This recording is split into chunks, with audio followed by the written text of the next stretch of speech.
Nigerians have condemned what they describe as a growing culture of rape in Nigeria in light of the recent cases of filming of the heinous act and threats to the lives of victims.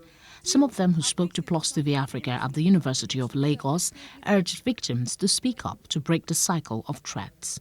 Rapists should be treated like a criminal, like a murderer, like an assassin.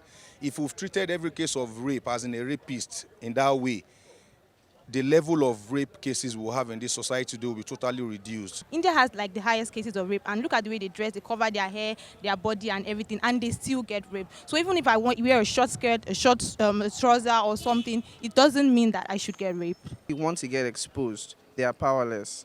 So people should use that knowledge to know that if they are ever, unfortunately, in that situation, they shouldn't keep quiet, because that exposure is their own power.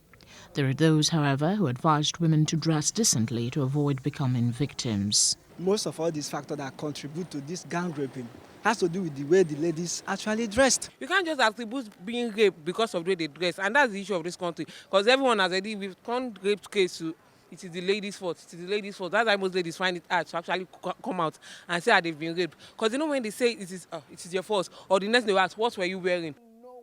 Psychologist and Executive Director, Media Concern Initiative for Women and Children, Dr. Princess Olufemi Kayode, disagrees. She says the victim holds no blame. The rapist. Simple.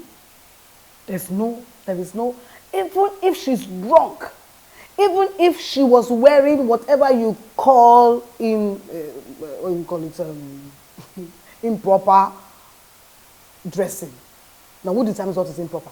Rape, like any other form of sexual abuse, can happen to anyone of any age, gender, race and socioeconomic background at any time or place. Findings from a national survey carried out in 2014 on violence against women in Nigeria confirmed 1 in 4 females reported experiencing sexual violence in childhood, with approximately 70% reporting more than one incident of sexual violence. In the same study, it was found that 24.8% of females aged 18 to 24 years experienced sexual abuse prior to age 18, of which 5.0% sought help, with only 3.5% receiving any service.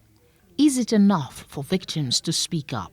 They need to speak up here, speak to the right people, because these days you find out that people are out there to exploit others. Somebody tells you that she's been raped, and then the next thing is you want to start broadcasting it. So we need to know the right people to talk to after you've been raped. We need to know what exactly the processes in place to go about it.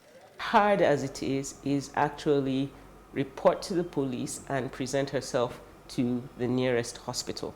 When the person has had a shower or a bath, which tends to be the natural inclination, you want to wash off that horrible dirt that's been applied. The unfortunate truth is that it also washes away a lot of the evidence that may be used to convict the person, and also proves that such an attack has taken place. Dr. Princess stresses on the need for a national conversation about sexual violence. We need to make it a national issue. We need to bring it on board that everywhere we're talking about it. We're talking about it in the Senate, we're talking about it in the House of Reps, we're talking about it in the presidency. People are stepping out to say, okay, fine, we have a problem. There is a problem indeed when those who are able to do something towards changing the negative narrative on rape choose silence. Felicity Ezewuike, Plus TV Africa.